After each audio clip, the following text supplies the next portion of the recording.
का खेल, ऐसी बैंक रॉबरी जो खत्म होने के बाद भी सवाल छोड़ जाएगा। ये मूवी बैंक रॉबरी की एक शानदार कहानी है।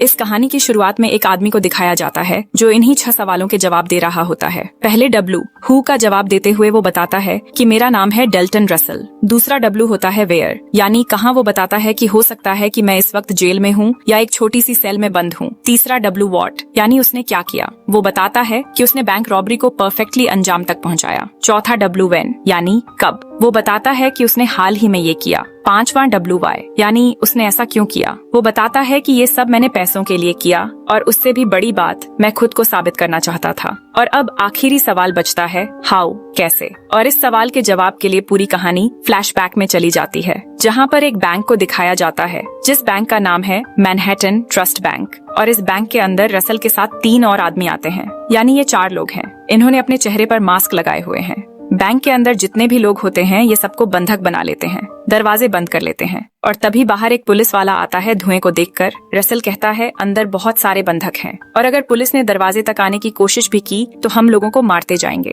इसके बाद वो पुलिस वाला बाकी पुलिस वालों को इन्फॉर्म कर देता है कि मुझे यहाँ मदद की जरूरत है। और इसके बाद यहाँ पुलिस की एक बहुत बड़ी टीम आ जाती है। वो आसपास के सभी रास्तों को सील कर देते हैं। और इस पूरे केस का जो इंचार्ज होता है उसका नाम है पुलिस डिटेक्टिव कीथ। वहीं बैंक के अंदर दिखाया जाता है कि 4 रॉबर्स ने सबको बंधक बना रखा है और वो सबके मोबाइल फोन ले लेते हैं। लेकिन यहाँ पर बैंक में ही काम करने वाला एक आदमी होता है, उसका मोबाइल फोन इन्हें नहीं मिलता। जब रसल उससे पूछता है तो वो कहता है मैं अपना मोबाइल फोन घर पर भूल गया। रसल उसे वार्निंग देता है मुझसे झूठ मत बोलना, मुझे सच बता। लेकिन वो फिर भी यही कहता है कि आज मैं अपना मोबाइल फोन घर पर भूल गया। अब इनके पास जितने भी मोबाइल फोन होते हैं, रसल उन फोनों में इस आदमी का जिसका नाम पीटर है उसका नंबर ढूंढ लेता है। वो उसका नंबर डायल करता है और तभी उसका फोन रिंग होना शुरू हो जाता है जो इस आदमी ने दरवाजे के पीछे फेंक दिया था। इस बात से रसल को बहुत गुस्सा आता है। वो उसे अंदर ले जाता है और वहाँ उसे बहुत मारता है। इस क्रूरता को देखने के बाद बाहर जितने भी लोग होते हैं वो सब के सब बहुत डर जाते हैं। ये जो रॉबर्ट्स होते हैं इनमें एक लड़की भी होती है और ये एक दूसरे को स्टीव, स्टीवी और स्टीवो के नाम से बुलाते हैं, यानी ये अपने असली नाम नहीं लेते। अब यहाँ पर जितने भी बंधक होते हैं सबको कपड़े उतारने के लिए कहते हैं और सबको एक जैसे कपड़े देते हैं। वो कहते हैं इन कपड़ों को पहन लो और अपने चेहरों पर मास्क भी लगा लो। इसके बाद ये खुद भी वैसे ही कपड़े पहन लेते हैं। यहाँ पर एक बूढ़ा आदमी भी होता है जिसकी तबीयत खराब हो जाती है। वो कहता है मुझे दिल की बीमारी है। रसल उस बूढ़े आदमी को बाहर छोड़ देता है। जब पुलिस वाले उस बूढ़े आदमी को पकड़ते हैं तो वो बताता है अंदर 4 लोग हैं जिन्होंने सबको बंधक बना रखा है और उन्होंने कहा है कि अगर कोई गेट के पास भी आया तो वो 2 लोगों को मार देंगे। वहीं बैंक के अंदर रसल और उसके 2 साथी पूरे बैंक का मुआयना करते हैं। वहाँ बहुत सारा पैसा होता है। इसके बाद वो तीनों एक स्टोर रूम में जाते हैं। स्टोर रूम को देखकर रसल कहता है ब्यूटीफुल। ऐसा लगता है जैसे उसे इसी तरह की जगह की तलाश थी। अब इस बैंक के जो ऑनर होते हैं उनका नाम होता है ऑथर केस। उन्हें बताया जाता है कि उनके बैंक में कुछ रॉबर्स घुस गए हैं और उन्होंने पूरे स्टाफ और सभी क्लाइंट्स को बंधक बना लिया है। ऑथर पूछता है कौन सी ब्रांच।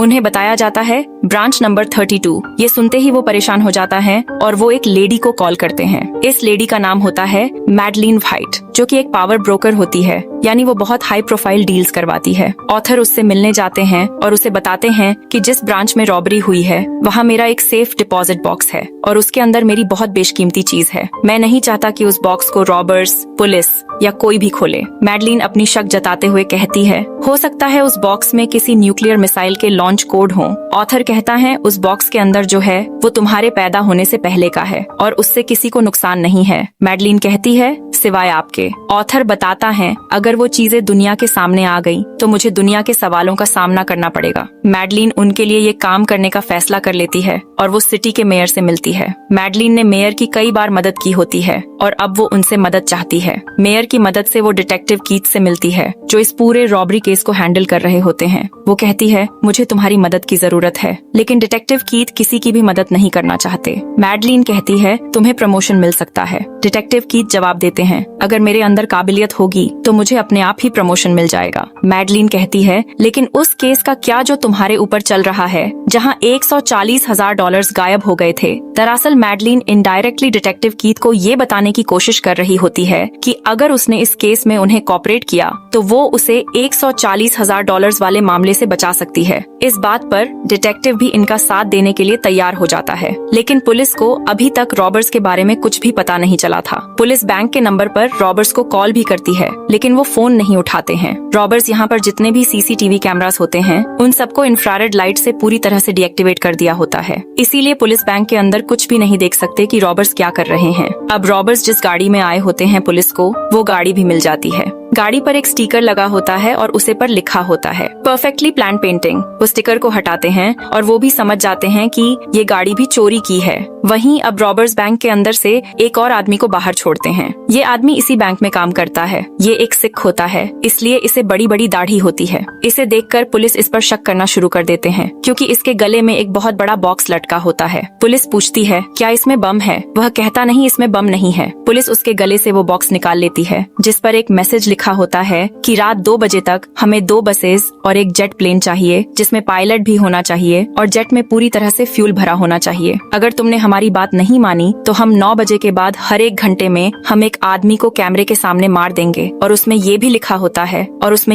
होता है कि बैंक के चारों तरफ विस्फोटक लगे हुए हैं। अगर किसी ने बैंक के आस पास आने की कोशिश भी की तो वो उन्हें ब्लास्ट कर देंगे। बैंक के अंदर ये दिखाया जाता है कि बेसमेंट में जितने भी बंधक होते हैं उन सबको एक ही कमरे में बंद किया होता है। यहीं पर इन बंधकों में एक लड़का होता है। वो अपना मास्क निकाल देता है। वो कहता है, इससे मेरा दम घुट रहा है, इससे मरने से अच्छा है कि मैं गोली से मर जाऊं। इन सब ने उन्हें एक जैसे कपड़े इसलिए पहनाए हैं ताकि अगर पुलिस अंदर आ जाए तो वो इनकी जगह हमें मार दे। वो शोर मचाना शुरू कर देता है। हालांकि सब उसे मना करते हैं, लेकिन अब वो फ्रस्ट्रेटेड हो चुका होता है, इसलिए वो किसी की बात नहीं सुन रहा होता। उसकी आवाज सुनकर रसल वहाँ आ जाता है। रसल के चेहरे पर नकाब होता है। वो उसे खींचकर दूसरे कमरे में ले जाता है और वहाँ पर उसे बहुत मारता है। रॉबर्ट्स पुलिस को एक और मैसेज भिजवाते हैं कि अंदर जितने भी लोग हैं वो सब के सब भूखे हैं। वो कहते हैं उनके लिए खाना भिजवाओ। पुलिस ये तय करती है कि वो उन सबके लिए पिज्जा भिजवाएंगे और पिज्जा बॉक्स में एक ट्रांसमीटर भी फिट कर देंगे ताकि वो उनकी बातें सुन सकें। पिज्जा वो इसलिए भी डिसाइड करते हैं क्योंकि पिज्जा खाने के लिए उन सबको इकट्ठा होना पड़ेगा और जब वो इकट्ठा होंगे तो पुलिस उनकी बातें आराम से सुन सकेगी। इसके बाद पुलिस अंदर पिज्जा भिजवाती है और ट्रांसमीटर की मदद से पुलिस उनकी बातें, उनकी डिस्कशन को रिकॉर्ड कर लेती है। लेकिन ये सब एक अलग ही भाषा बोल रहे होते हैं और पुलिस को ये भी नहीं पता होता कि ये कौन सी भाषा है। बाद में एक आदमी की मदद से पुलिस को पता चल जाता है कि ये भाषा अल्बेनियन है, क्योंकि उस आदमी की पत्नी अल्बेनियन होती है। उसकी पत्नी को यहाँ बुलाया जाता है। वो बताती है कि ये अल्बेनिया के एक्स प्रेसिडेंट का भाषण है जो अब इस दुनिया में नहीं रहे। ये उनका एक पुराना रिकॉर्डेड भाषण होता है। यानी अंदर जो रॉबर्ट्स थे उन्हें पहले से पता था कि पिज्जा बॉक्स में ट्रांसमीटर लगे हुए हैं, इसीलिए वो ट्रांसमीटर के आगे एक रिकॉर्डेड टेप चला देते हैं ताकि पुलिस को पूरी तरह गुमराह किया जा सके। बैंक के अंदर ये दिखाया जाता है कि सभी लोगों को एक ही कैबिन में बंद नहीं किया गया होता। तभी रॉबर्ट्स की साथी, जिसका नाम स्टीवी होता है, जो कि एक लड़की है, वो एक कैबिन में जाती है। वहाँ से वो 6 लोगों को उठाकर ले जाती है। इन 6 में एक लड़की भी होती है। वो इन सबको एक अलग कैबिन में बंद कर देती है। बाहर आने के बाद वो खुद चिल्लाना शुरू कर देती है। तभी उसका एक साथी आता है। वो स्टीवी को पकड़कर उसी कैबिन में बंद कर देता है जहाँ स्टीवी ने अभी अभी 6 लोगों को बंद किया था। और उन चारों में जो लड़की होती है, जो हॉस्टेज होती है, वो उसे उठाकर एक दूसरे कैबिन में ले जाता है। दरअसल ये जानबूझकर लोगों की शफलिंग कर रहे होते हैं और स्टीवी, जो इन्हीं की साथी होती हैं, उन्हें जानबूझकर बंधकों के बीच में बैठाया जाता है। इसके पीछे एक कारण होता है और ये यहाँ पर एक गड्ढा भी कर रहे होते हैं। अब वो गड्ढा भी कंप्लीट हो चुका होता है। वहीं बाहर मैडलिन व्हाइट को दिखाया जाता है, जो इस बैंक के ऑनर मिस्टर ऑथर के लिए इन रॉबर्ट्स से बात करना चाहते हैं। वो पुलिस डिटेक्टिव की मदद से रसल को कॉल करती है। वो रसल से कहती है, मैं तुम्हारी मदद कर सकती हूँ, तुम ये सब किस लिए कर रहे हो? रसल जवाब देता है, पैसों के लिए। मैडलिन कहती है, मैं तुम्हें इतने पैसे दिलवा सकती हूँ जितने तुम यहाँ से लेकर भी नहीं जा सकते। रसल उसे अंदर आने की इजाजत दे देता है। अब मैडलिन रसल के सामने होती है। वो रसल से कहती है, तुम अच्छी तरह जानते हो कि तुम यहाँ से किसी भी कीमत पर भाग नहीं सकते। तुम सरेंडर कर दो, तुम्हें 3 से 4 साल की सजा होगी और जब तुम छूट कर आओगे तो तुम्हें $20 लाख दे दिए जाएंगे। रसल कहता है, तुम साफ साफ क्यों नहीं बताती कि तुम यहाँ क्यों आई हो? मैडलिन कहती है, मैं नहीं बता सकती। रसल कहता है, तो मैं बताता हूँ, मैं तुम्हें तुम्हें एक कहानी सुनाता हूँ। वर्ल्ड वॉर 2 के दौरान एक अमेरिकन स्विट्जरलैंड के बैंक में काम करता था। उस आदमी के नाजी सेना से यानी हिटलर के लोगों से बहुत अच्छे रिश्ते थे। इसी के बल पर उसने बहुत पैसा कमाया। ये वो वक्त था जब हर वो इंसान पैसा कमा रहा था जो अपना ईमान बेच सकता था। उन्होंने दूसरों के घर लूटकर अपनी तिजोरियां भर ली और जिस आदमी के लिए तुम यहाँ पर आई हो वो भी उन्हीं में से एक है। उसने नाजी सेना की मदद से बहुत पैसा कमाया, जिसकी वजह से कई परिवारों की जान चली गई और उसी खून के पैसों से उसने एक बैंक खोल लिया। मैडलिन कहती है, मुझे सिर्फ एक लॉकर तक जाना है। तभी रसल उसे कुछ डॉक्यूमेंट दिखाता है। दरअसल ये वो डॉक्यूमेंट होते हैं जिनमें मिस्टर आर्थर और नाजी सेना के बीच जो डील हुई थी उन सब का पूरा हिसाब किताब होता है। रसल कहता है, इन्हें बहुत पहले नष्ट कर देना चाहिए था, लेकिन ये नष्ट नहीं किए गए और अब ये मेरे पास हैं। अगर मुझे पुलिस पकड़ भी लेती है तो तुम्हें और तुम्हारे बॉस को मुझे छुड़ाना पड़ेगा। मैडलिन वहाँ से बाहर आ जाती है। बाहर आने के बाद डिटेक्टिव कीथ उससे पूछना चाहता है कि अंदर क्या हुआ, लेकिन वो उसे कुछ भी नहीं बताती क्योंकि डिटेक्टिव कीथ को इस बैंक के ओनर मिस्टर आर्थर के सेफ डिपॉजिट बॉक्स के बारे में कुछ भी नहीं पता।